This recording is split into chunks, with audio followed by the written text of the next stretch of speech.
Let's start by defining and explaining 3D acquisition. Volume acquisition systems today primarily use mechanically moved transducers. These transducers come in various types such as linear, convex, or transvaginal.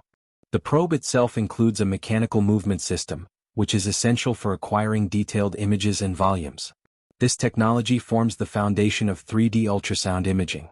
The information obtained through 3D volume acquisition is vastly superior to a video or cine-loop of 2D information. It provides a more comprehensive and detailed view of the anatomy, enhancing diagnostic accuracy and visualization. On reaching the ROI, the operator must keep the transducer stable while the patient stays still, so that the probe may scan simultaneously. Images are then captured and processed by a computer that will display them three-dimensionally.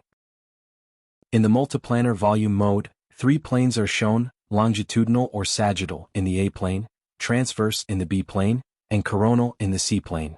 And an orthogonal reconstruction is obtained, which may be rotated around 3 axes, X, Y and Z, for better evaluation of the included and targeted anatomy.